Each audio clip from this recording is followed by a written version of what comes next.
ಅಂಬೇಡ್ಕರ್ ಭವನದ ಒಳಗೆ ಇರುವಂತಹ ಆಸನರಾಗಿರುವಂತಹ ಎಲ್ಲ ಗಣ್ಯರೇ ಹಾಗೂ ವೇದಿಕೆಯ ಮುಂಭಾಗದಲ್ಲಿರುವಂತಹ ಎಲ್ಲ ನನ್ನ ಬಂಧು ಬಾಂಧವರೇ, ಈ ದಿನ ಡಾಕ್ಟರ್ ಬಾಬಾ ಸಾಹೇಬ್ ಅಂಬೇಡ್ಕರ್ ಅವರ ಒಂದು ಗ್ರಾಮದಲ್ಲಿ ಈ ಒಂದು ಪುತ್ಥಳಿ, ಬಾಬಾ ಸಾಹೇಬ್ ಅಂಬೇಡ್ಕರ್ ಅವರ ಪುತ್ಥಳಿಯ ಅನಾವರಣ ಮಾಡೋದಕ್ಕೆ ನನ್ನ ಹಿರಿಯ ಮಗನೇ, ನಮ್ಮ ಮನೆಯಲ್ಲಿ ನನಗೆ ವಿದ್ಯಾರ್ಥಿಯಾಗಿ ಪರಿಚಯ ಆಗಿರುವಂತಹ ಶ್ರೀಹರಿ ಮತ್ತೆ ರಾಮು, ಶ್ರೀನಾಥ್ ಅವರ ಸಹೋದರರು ಎಲ್ಲರೂ ಈ ದಿನ ನನ್ನ ಮಕ್ಕಳಾಗಿ ಮುಂದುವರಿತಾ ಇದ್ದಾರೆ.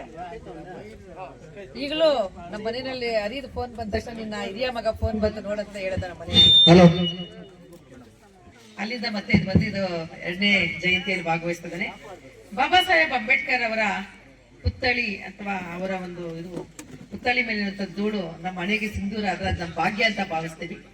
ಏಕೆ ಅಂತಂದ್ರೆ ಈ ದಿನ ಏನು ಬಾಬಾ ಸಾಹೇಬ್ ಅಂಬೇಡ್ಕರ್ ಅವರು ಈಗಾಗಲೇ ಹೇಳಿದ್ರು, ನಮ್ಮ ಆಂಕರ್ ಹೇಳ್ತಾ 1891 ಏಪ್ರಿಲ್ 14ರಂದು ಅಂಬಾವಾಡಿ, ಮಹಾರಾಷ್ಟ್ರ ಜಿಲ್ಲೆ ಅಂಬಾವಾಡಿನಲ್ಲಿ ಒಂದು ಮಹಾ ಜನಾಂಗಕ್ಕೆ ಸೇರಿ ಹುಟ್ಟಿದಂತವರು ತಮ್ಮ ವಿದ್ಯಾಭ್ಯಾಸಕ್ಕಾಗಿ ಅಥವಾ ಒಂದು ಜೀವನದಲ್ಲಿ ಒಂದು ಅಸ್ಪೃಶ್ಯತೆಯ ಆಚರಣೆಯಲ್ಲಿ ಯಾವ ರೀತಿ ಬೆಂದು ನೊಂದಿದ್ದಾರೆ ಅಂತ ಈಗಾಗಲೇ ಗಣ್ಯರು ವಿಜಯ್ ಕುಮಾರ್ ಅಣ್ಣ ಮತ್ತೆ ವೆಂಕಟೇಶ್ ಅಣ್ಣ ಅವರೆಲ್ಲ ಹಂಚ್ಕೊಳ್ತಾ ಬಂದಿದ್ದಾರೆ. ಬಂಧುಗಳೇ, ಅರ್ಥ ಮಾಡ್ಕೋಬೇಕು. ನಾನು ಇಲ್ಲಿ ಕೆಲವೇ ಮಾತಾಡ್ತೀನಿ, ಊಟದ ಸಮಯ ನನ್ಗೆ ಅರಿವಿದೆ. ಡಾಕ್ಟರ್ ಬಾಬಾ ಸಾಹೇಬ್ ಅಂಬೇಡ್ಕರ್ ಅವರು ದಯಮಾಡಿ ಅರ್ಥ ಮಾಡ್ಕೊಳ್ಳಿ, ಒಂದು ಜಾತಿ, ಒಂದು ಜನಾಂಗ, ಒಂದು ಧರ್ಮಕ್ಕೆ ಸೇರಿದವರಲ್ಲ. ಯಾಕೆ ಅಂತಂದ್ರೆ ಬಾಬಾ ಸಾಹೇಬ್ ಅಂಬೇಡ್ಕರ್ ಅವರು ಸಂವಿಧಾನವನ್ನ ಬರೆಯೋದಕ್ಕೆ ಈಗಾಗಲೇ PLD ಬ್ಯಾಂಕ್ ಸರ್ ಅವರು ಹೇಳ್ತಾ ಇದ್ರು, ಮಂಜುನಾಥ್ ಸರ್ ಅವರು 2 ವರ್ಷಗಳು 6 ತಿಂಗಳು 15 ದಿನಗಳು ಕಾಲವನ್ನು ತಗೊಂತಾರೆ. ಆ ಸಂವಿಧಾನದ ಕರಡು ಸಮಿತಿಯನ್ನ ರಚನೆ ಮಾಡೋದಕ್ಕೆ ಈಸಿಯಾಗಿ ಅವ್ರು ಸಿಗ್ಲಿಲ್ಲ. ಈ ದೇಶದಲ್ಲಿ MN ರಾಯ್ ಮತ್ತು ಅವರ ಸಮಿತಿ ಮತ್ತೆ ಬ್ರಿಟಿಷರ್ ಹತ್ರ ಹೋಗ್ತಾರೆ, ನಿಮ್ಗೆ ಏನೇನೋ ತೊಂದರೆ ಕೊಟ್ಟರು ನೀವೇ ನಮ್ಗೆ ಸಂವಿಧಾನ ಬರ್ಕೊಡಿ ಅಂತ. ಅಲ್ಲಿಂದ ಅವ್ರು ವಾಪಸ್ ಕಳಿಸ್ತಾರೆ. ನಿಮ್ಮಲ್ಲಿ ಒಬ್ಬ ರಾಜಕೀಯ ಪ್ರಭುತ್ವ, ಅದೇ ಪೊಲಿಟಿಕಲ್ ಜೀನಿಯಸ್ ಅಂತಾರೆ, ರಾಜಕೀಯ ಪ್ರಭುತ್ವವನ್ನು ಸಾಧಿಸಿ ಹಲವಾರು ದೇಶಗಳ ಸಂವಿಧಾನವನ್ನ ಈಗಾಗಲೇ ಓದಿ ಮಹಾಪ್ರಬಂಧಗಳನ್ನ ಮಂಡಿಸಿ ಅನೇಕ ಪದವಿಗಳನ್ನ ಪಡ್ಕೊಂಡಿರುವಂತಹ, ಡಾಕ್ಟರೇಟ್ ಪಡ್ಕೊಂಡಿರುವಂತಹ ಡಾಕ್ಟರ್ ಬಾಬಾ ಸಾಹೇಬ್ ಅಂಬೇಡ್ಕರ್ ಹತ್ರ ಹೋಗಿ ಅಂತ ಆಗ ವಾಪಸ್ ಬರ್ತಾರೆ. ಯಾಕೆ ಅಂತಂದ್ರೆ ಈ ದೇಶದ ನೆಲ, ಜಲ, ಸಂಪ್ರದಾಯ, ಆಚಾರಗಳೇ ಬೇರೆ, ವಿದೇಶಿಯರ ಆಚಾರಗಳೇ ಬೇರೆ. ಈ ದೇಶಕ್ಕೆ ಬೇಕಾದಂತ ಸಂವಿಧಾನವನ್ನ ಬಾಬಾ ಸಾಹೇಬ್ ಅಂಬೇಡ್ಕರ್ ಹೊರತು ಬೇರೆ ಯಾರು ಕೊಡೋದಕ್ಕೆ ಸಾಧ್ಯನೇ ಇರಲಿಲ್ಲ. ಇವತ್ತು ವಿಶ್ವಶ್ರೇಷ್ಠ ಸಂವಿಧಾನ ಅಂತ ಕರಿತೀವಿ. ಬಾಬಾ ಸಾಹೇಬ್ ಅಂಬೇಡ್ಕರ್ ಅವರಿಗೆ ಸಂವಿಧಾನ ಶಿಲ್ಪಿ ಅಂತ ಕರೀತಾರೆ ಅಂದ್ರೆ ಸುಮ್ಮನೆ ಇಲ್ಲ, ಅವರ ಮೇಲೆ ಅಷ್ಟು ಶಿಲೆಯೇಟುಗಳು ಬಿದ್ದಿದ್ದಾವೆ. ಉಳಿಯೇಟು ಅಂತ ಕರಿತೀವಲ್ವಾ, ಅಷ್ಟು ಉಳಿಯೇಟುಗಳನ್ನ ತಿಂದು ಅವರು ಈ ದಿನ ದೇಶದಲ್ಲೇನೆ ಒಂದು ಉತ್ತಮ ಸಂವಿಧಾನವನ್ನು ಕೊಟ್ಟು ಸಂವಿಧಾನ ಶಿಲ್ಪಿ ಅಂತ ಕರೆಸಿಕೊಂಡಿದ್ದಾರೆ. 2 ವರ್ಷಗಳ ಕಾಲ 6 ತಿಂಗಳು 18 ದಿನ ಅವರು ಸಂವಿಧಾನವನ್ನ ಬರೀಬೇಕಾದ್ರೆ ದಿನದ 20 ಗಂಟೆಗಳ ಕಾಲ ಏನು ಕೆಲಸ ಮಾಡ್ತಾರೋ ಅವರ ಆಯುಷನ್ನ ದಾರಿ ಎರೆದಿದ್ದಾರೆ. ಬಾಬಾ ಸಾಹೇಬ್ ಅಂಬೇಡ್ಕರ್ 1956ರಲ್ಲಿ ಸಾಯ್ಬೇಕಾಗಿರಲಿಲ್ಲ, ಇನ್ನೂ 20-30 ವರ್ಷಗಳ ಕಾಲ ಬದುಕಬೇಕಾಗಿತ್ತು. ನಮಗಾಗಿ, ನಮಗೋಸ್ಕರ. ನನ್ನ ಜನಾಂಗ ಮುಂಬರುವ ದಿನಗಳಲ್ಲಿ ಎಲ್ಲಿ ಇದೇ ತರ ಜಿತ ಪದ್ಧತಿಗಳಲ್ಲಿ ಇದ್ದು ಬಿಡ್ತಾರೋ, ಎಲ್ಲಿ ಅವ್ರ ಮೇಲೆ ದಬ್ಬಾಳಿಕೆ ಆಗತ್ತೋ, ದೌರ್ಜನ್ಯ ಆಗತ್ತೋ, ಶಿಕ್ಷಣವಿಲ್ಲದೆ ವಂಚಿತರಾಗ್ತಾರೋ ಅಂತ ಅಂದ್ಬಿಟ್ಟು ಸಂವಿಧಾನದ ಭದ್ರತೆಯನ್ನು ನಮಗೆ ಕೊಟ್ಟಿದ್ದಾರೆ. ಸಾಮಾಜಿಕ ನ್ಯಾಯಕ್ಕಾಗಿ ಹೋರಾಟ ಮಾಡಿದ್ದಾರೆ, ಕೂಗನ್ನ ಕೂಗಿದ್ದಾರೆ. ಜನರೇ ಬನ್ನಿ, ಶಿಕ್ಷಣವನ್ನ ಮಾಡಿ, ಸಂಘಟಿತರಾಗಿ ಹೋರಾಟಗಳನ್ನ ಮಾಡಿ ಅಂತ ಎಚ್ಚರಿಸಿದ್ದಾರೆ ನಮ್ಮನ್ನ. ಅಣ್ಣ ಹೇಳ್ದಂಗೆ ನಾನು ಒಬ್ಬ ದೈವ ಭಕ್ತೇನೆ, ಆದ್ರೆ ಅದರ ಅರ್ಥ ಹೋಗಿ 3 ಹೊತ್ತು ದೇವಾಲಯಗಳ ಮುಂದೆ ಕುತ್ಕೋಬೇಡ್ರಿ. ಬಸವಣ್ಣನವರು ಹೇಳಿರೋದು ಅದೇನೆ, ಕಾಯಕವೇ ಕೈಲಾಸ ಅಂತ. ನಾನು ಶಿಕ್ಷಣವನ್ನ ಬಿಟ್ಟು, ನನ್ನ ಮಕ್ಕಳಿಗೆ ಪಾಠ ಮಾಡೋದನ್ನ ಬಿಟ್ಟು, ನಾನು ಓದೋದನ್ನ ಬಿಟ್ಟು ಇವತ್ತೇನಾದ್ರೂ ನಾನು ದೇವಸ್ಥಾನಗಳಿದ್ರೆ ಮುಂದೊಂದು ದಿನ ನಾನು ನನ್ನ ಮಕ್ಕಳು ಭಿಕ್ಷೆ ಬಿಡ್ಬೇಕಾಗತ್ತೆ. ಅದನ್ನ ಅಂಬೇಡ್ಕರ್ ಅವರು ಹೇಳಿರೋದು.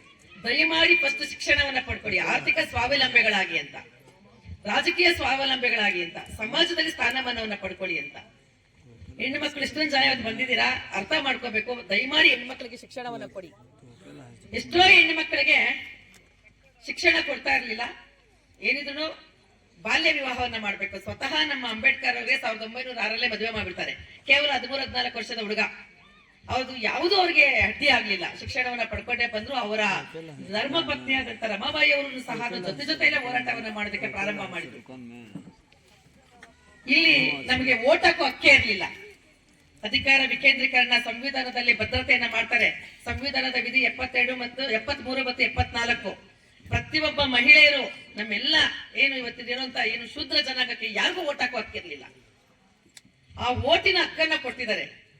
ನೀವು ಮತದಾನ ಹಾಕಿ, ಜೊತೆಗೆ ಸಹಭಾಗಿತ್ವ ಇರಲಿ ಅಂತ ಅಂದ್ಬಿಟ್ಟು ಅದಕ್ಕೇನೆ ಕೆಲವೊಂದು ಈಗ ರಾಜ್ಯಸಭಾ ಮತ್ತು ಲೋಕಸಭೆಗಳಲ್ಲಿ ಮೀಸಲಾತಿಯನ್ನು ಇಟ್ಟಿದ್ದಾರೆ. ಕೆಲವು ಕಡೆ ನಾಮಿನೇಟ್ ಮಾಡಬೇಕು, ಯಾಕೆಂದ್ರೆ ಬಾಬಾ ಸಾಹೇಬ್ ಅಂಬೇಡ್ಕರ್ನೇ ನಮ್ ಜನ ಸೋಲ್ಸ್ಬಿಡ್ತಾರೆ. ಸ್ವತಂತ್ರ ಬಂದ್ಮೇಲೆ ಚುನಾವಣೆಗೆ ನಿಂತಾಗ ಬ್ರಿಟಿಷ್ ಅವರು ಕೌನ್ಸಿಲ್ಸ್ ಆಫ್ ಮಿನಿಸ್ಟರ್ಸ್ ಅಲ್ಲಿ ಮಿನಿಸ್ಟರ್ ಮಾಡ್ತಾರೆ, ಹಲವಾರು ಪದವಿಗಳನ್ನ ಕೊಡ್ತಾರೆ, ಹೊಣೆಯನ್ನ ಕೊಡ್ತಾರೆ, ಆದ್ರೆ ನಮ್ಮವರೇ ಸೋಲ್ಸಿರ್ತಾರೆ. ಅದರಿಂದ ಬಾಬಾ ಸಾಹೇಬ್ ಅಂಬೇಡ್ಕರ್ ಕೆಲವು ಮೀಸಲು ಕ್ಷೇತ್ರಗಳನ್ನು ಸಹ ಮಾಡಲೇಬೇಕು ಅಂತ ಅಂದ್ಬಿಟ್ಟು 1930, 31 ಮತ್ತು 32ರಲ್ಲಿ ಪೂನಾ ಒಪ್ಪಂದದಲ್ಲಿ ಒಂದು ಸುದೀರ್ಘವಾದ ಚರ್ಚೆಗಳು, ಹೋರಾಟವನ್ನ ಮಾಡಿ ಲಾಹೋರ್ ಸಮಾವೇಶನದಲ್ಲಿ ನಮಗೆ ಪೂನಾ ಒಪ್ಪಂದವನ್ನ ಕೊಟ್ಟು ಪ್ರತ್ಯೇಕ ಮೀಸಲಾತಿಯನ್ನ ಕೇಳ್ತಾರೆ. ಆದ್ರೆ ಮನವೊಲಿಸಿ ನಮಗೆ ಮೀಸಲಾತಿ ಕ್ಷೇತ್ರಗಳನ್ನ ಮಾಡಿರೋದ್ರಿಂದ ಅದು ಮುಳುಬಾಗಲು ಸಹ ಮೀಸಲಾತಿ ಕ್ಷೇತ್ರ ಆಗಿರುವಂತದ್ದು. ಇದರ ಸದುಪಯೋಗ ಸದುಬಳಕೆಯನ್ನ ನಾವೆಲ್ಲ ಮಾಡ್ಕೊಂಡಿದ್ದೆ ಆದಲ್ಲಿ ನಾವು ಅಂಬೇಡ್ಕರ್ ಅವರ ಕನಸುಗಳನ್ನ ನನಸು ಮಾಡಬಹುದು ಅಂತ. ಈಗ ನೋಡಿ, ಸಂವಿಧಾನದ ವಿಧಿ 14ರಿಂದ 21 ತನಕ ನಾವೆಲ್ಲರೂ ಮನುಷ್ಯರಾಗಿ ಬಾಳೋದಕ್ಕೆ ಒಂದಷ್ಟು ಹೇಳಿದ್ದಾರೆ. ಅವರು ಕೇವಲ ಒಬ್ಬ ವಿಶ್ವಜ್ಞಾನಿ ಅಷ್ಟೇ ಅಲ್ಲ, ಹಲವಾರು 32 ಪದವಿಗಳನ್ನ ಪಡ್ಕೊಂಡಿದ್ದಾರೆ. ಇವತ್ತು ನಾವು 3 ಪದವಿ ಪಡ್ಕೊಂಡ್ರೆ ತಲೆ ತಿರುಗಿಬಿಡುತ್ತೆ ಗಿರ್ರಂತ, ನಾನು ಡಾಕ್ಟರೇಟ್ ಹೆಮ್ಮೆಯಿಂದ ಹೇಳ್ಕೊತೀವಿ. ಅದಲ್ಲ, 32 ಪದವಿಗಳನ್ನ ಪಡೆದಿದ್ರು ನೋಡಿ ಅವರ ಒಂದು ಸೌಮ್ಯತೆ ಹೇಗಿತ್ತು ಅಂತ ಅಂದ್ಬಿಟ್ಟು. ಪತ್ರಕರ್ತರು ಮೂಕನಾಯಕ ಪತ್ರಿಕೆಯನ್ನು ಹೊರಡಿಸ್ತಾರೆ. ಏನಲ್ಲ, ಅವರು ಯಾವ ಕ್ಷೇತ್ರದಲ್ಲಿ ಇರ್ಲಿಲ್ಲ.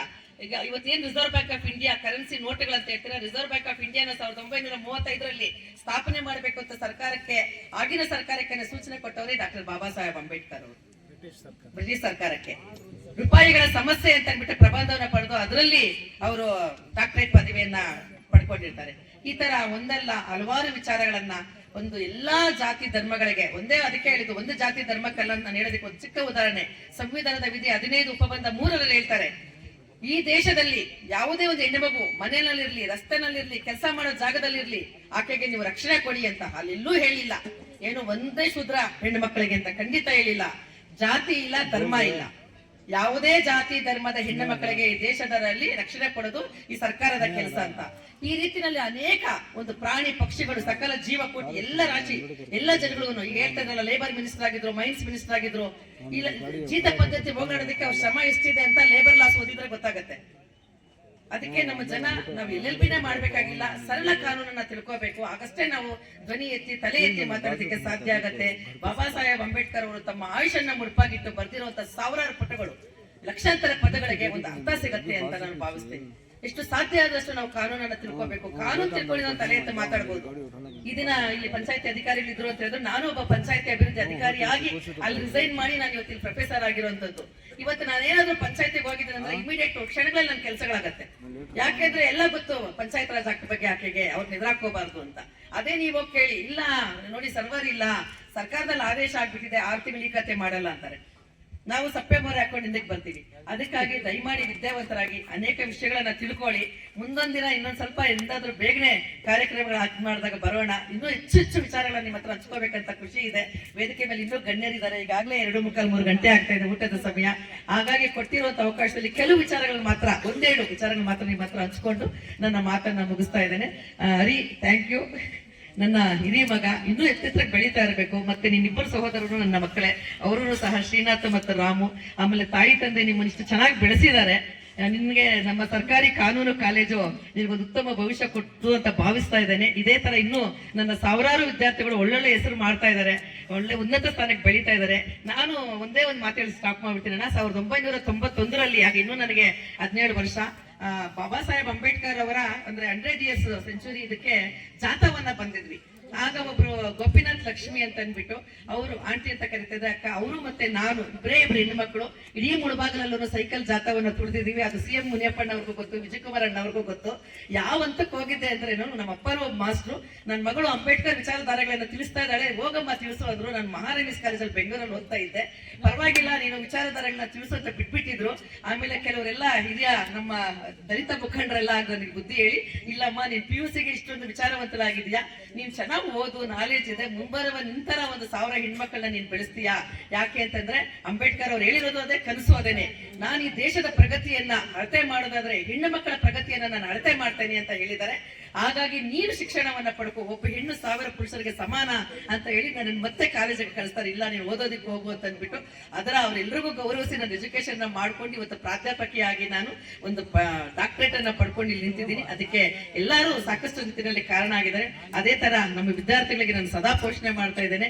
ಮುಳುಬಾಗಲು ಮತ್ತೊಮ್ಮೆ ಈ ತರ ಬಂದು ವಿಚಾರಗಳನ್ನ ಹಂಚ್ಕೊಳ್ಳೋದಕ್ಕೆ ನನಗೆ ಅವಕಾಶ ಮಾಡಿಕೊಟ್ಟ ತಮ್ಮೆಲ್ಲರಿಗೂ ನನ್ನ ವಂದನೆಗಳಲ್ಲಿ ನನ್ನ ಮಾತನ್ನ ಮುಗಿಸ್ತಾ ಇದ್ದೇನೆ. ಜೈ ಭೀಮ್.